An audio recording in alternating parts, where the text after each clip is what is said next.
Hi, I'm Wayne Tuttle, and welcome to Chasing Legends.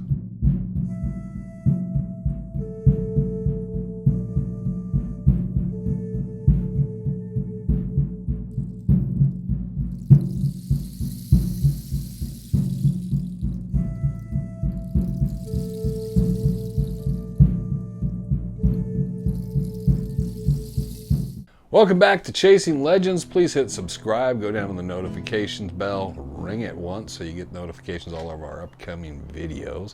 Leave a comment if you want to leave a comment. Go to our About section or www.legendsofsuperstitionmountains.com. We have plenty of stuff there to do. Additionally, www.jackstanfelice.com, his new book, Finding El Dorado. We'll keep putting that out. Should be coming up here soon. I'll do a bit of a review of it and talk about the book a little. But we'll talk about it every week. Jack's a good guy. That being said and done, we'll get into this week. We're breaking out of the one teens finally here in Arizona, and everybody's all been antsy because we had those I think it was like 45 days of 110 and above every day. And one of the problems we run into in Arizona is the lows get into the 90s. So you have a 115 high, but you have a 98 or 100 degree low. So it never really cools off, and it can be really rough. So today, this week, we always do every year a little talk about getting back in the mountains. And we're at that time of the year. I've already had a few people like, as soon as it tipped to 101, they're like, okay, we're ready, let's go. It's like, okay. Going in the mountains, the first thing you always want to remember is, where are you at? Each year you go back into each season, you're a year older. Hopefully you've been healthy, everything's just kind of fine, you're able to keep up. But there's always a difference. Now, in the 80s and definitely in the 90s, I worked construction. I worked outside all the time. So I kind of had a good judge of where I always was from the trades I worked in. So I had the cardio, just the natural ability to work in the sun and so forth. But I also, because of that was my work, learned to read my body and how things were and kind of how I felt going the mountains. You always have to remember, when you're going back in the mountains, if you're taking a trip, once you get there halfway, you're in probably 50 to 70% of the shape you started at going back out. Nobody's going to be in better shape leaving than when they first went in. So people also generally forget is most of the time when you go in, you're going more uphill, or at least equally uphill going out. So everything's worn down, you're a little more sore, you've stubbed a few toes, you've pulled on some things that necessarily may not even bother you to tomorrow, but they're going to start accumulating and adding up. Which is why I've talked about times I'll go in the mountains, and at a certain point I'll just say, not today, and I'll just turn around and just change my plans and start heading back out. Because I've learned to listen to myself of kind of where I am, where my head's at, where my body feels, realizing, well, if I wear myself out getting there, what condition am I going to be coming back out? As you get older, you become more mature, much smarter about doing that. There are people like to go in early in the morning, but always remember, if you went in at 6 a.m. and it was a 4-hour round trip, it's 10, and you got to always add to that, because there's always going to be delays, things you want to look at, especially if you're out there searching. So suddenly add distance on everything you're doing and realize it's going to be far warmer, it's going to be drier, everything's going to change. One good example is I think it was February when we went in, and it was about 10 degrees, 8 to 10 degrees in the morning, but it was up in the 50s by the time we left. It was a beautiful day, but that's a huge change, 40-50 degree change, and that can happen a lot. Randy Wright and I went in the mountains, and it's just a beautiful morning. It's so cool. There's a nice breeze. But then later in the afternoon, we always realize all the shade's gone. The sun's overhead. So everything changes. As an afternoon comes, we're getting more tired. We're more dehydrated. Everything changes. So you always have to take that in perspective. So no matter what your plan is, make sure that you understand and kind of watch yourself as you go. And there's nothing wrong with saying, you know what? This isn't my day today. I'm going to turn around and go back. It's better safe than sorry always. Because once you've done something or put yourself in a position returning out from the out trip, it's just going to be that much grinding and much harder. Now, the other thing is always taking plenty of water. I don't take a lot of water, but I take more than what I'm planning on drinking, more than I'm planning on using. I'd say if you think you need 1 to 2 liters, take 3 liters. The weight isn't such a big deal when you realize what you can use it for. Could be someone else is in need, is dehydrated coming out, or they've ran out of water. Randy and I had one trip up at Bluff Springs where we lost like 1/3 of our water supply on the way up. It dropped off and it ended up going down the canyon, and we both looked at each other and looked at it. Figured we'd be fine, but by the end of the day, we were very, very dehydrated, and we needed that water. We had water cached, and then I've told that story where we couldn't find it and retrieve it. That is another thing you can do. If you're going to a particular area and it's going to be multiple trips, you may be going in different ways, you can always store water. So say you take 3 liters in. Each time you're only using about 1 liter, 1.5 liters. Leave 1 liter here and there in a couple spots where you know you can get to it within a half mile to 3/4 of a mile. It's a great thing, and you can share it with a couple other people you know going into the mountains, because that gives you that spot and that ability. Is like things don't go right, it's the day ends up longer, you got some water stashed somewhere. It'll be good for a while, but also remember, plastic will wear out, the heat and stuff through the summer, so it's not a perpetual thing, but it is good something. We buried ours and then tried to use GPS points. It didn't always work exactly, but it's a great idea because it means you don't have to haul as much. Randy would haul in 1 gallon and bury 1 gallon at a time. I don't always recommend it because that's a lot of weight taking in, and you're also taking that off the rest of your day. Now that's going in and bringing water, because water is essential. The one thing you can't do without out there is water. Don't pretend, like, well, this is about all I need. Water is worth its weight in gold in your pack. Everything else is just not the necessity that water is. If you come in, let's say you went in some place and you ended up in a situation where you broke or severely sprained an ankle and you're incapacitated, you can't move. That extra liter of water is going to be huge to you. If you can find a nice shady space, someone knows the area you're in, you got 1 liter of water, you're in pretty good shape at that point. So the water is definitely something handy and very, very important. And definitely, again, you run into someone else that they look just done.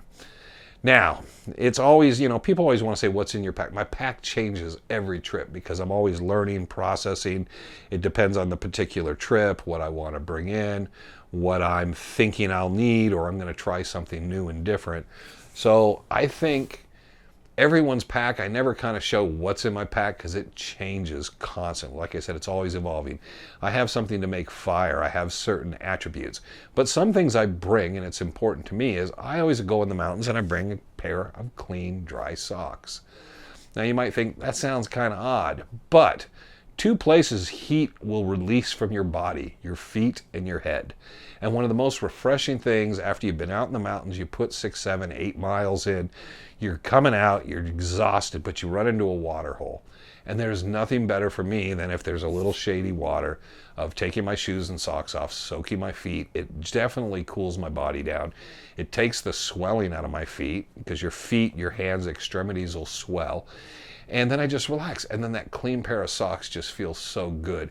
It makes my feet kind of rehab and my legs, and it just adds something to it. So if you ever run into me in the mountains, especially when I'm alone, that is something I will always do, but I tend to like to just take my shoes off, soak my feet for a while, let my feet cool off, let my body come down.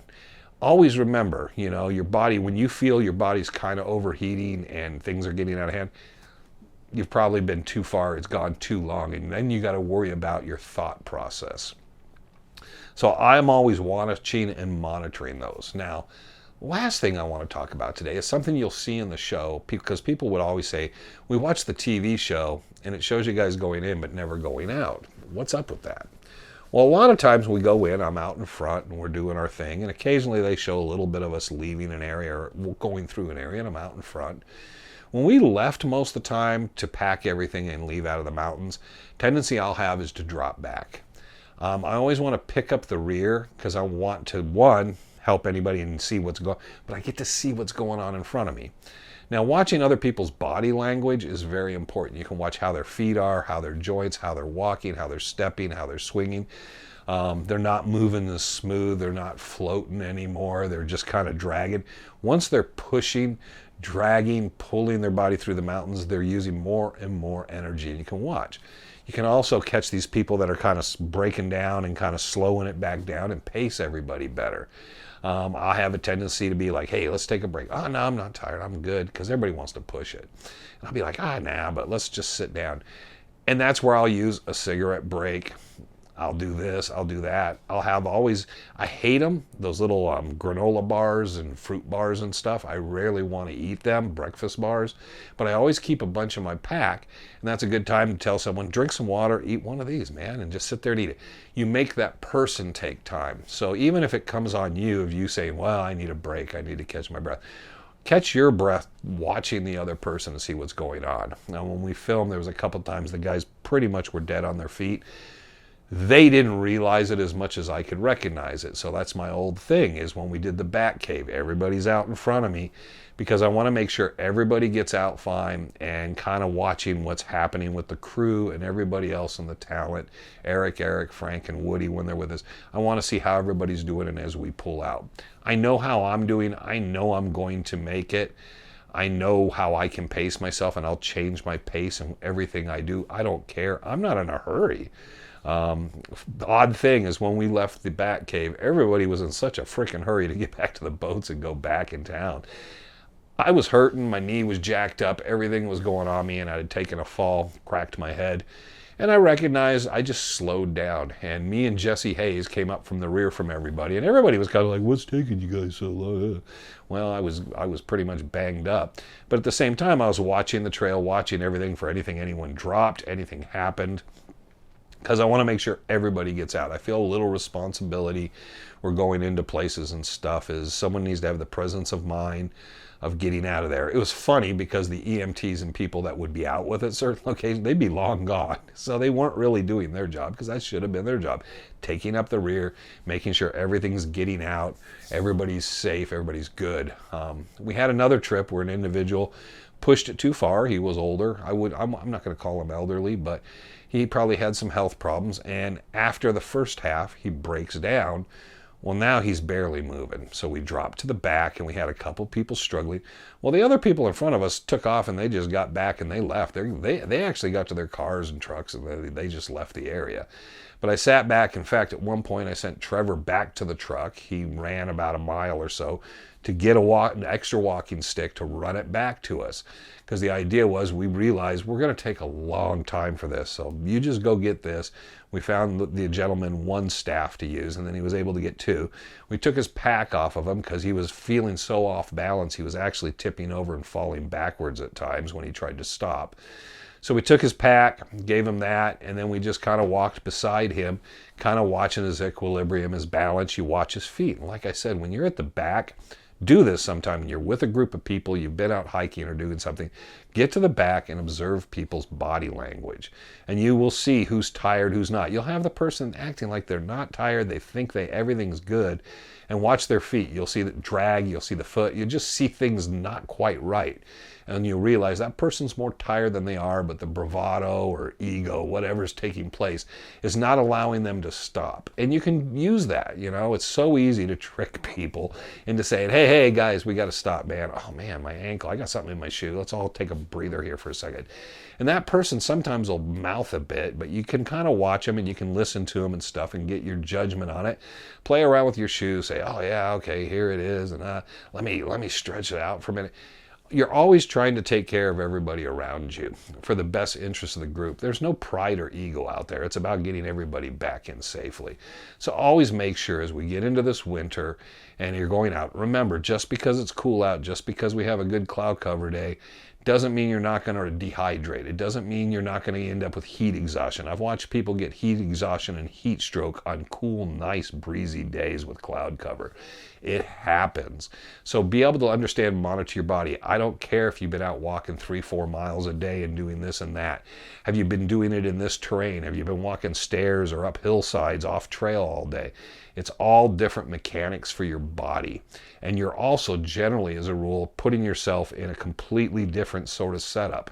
As I've always said, I wear the same shoes, the high tops that I wear, whether I'm working or what I'm doing when I'm up in the mountains. And people will say stuff, but I said, I know my balance. I know everything about my footwear and how it figuratively works. They're light, they're easy, they dry out easy. Everything about it is simplified.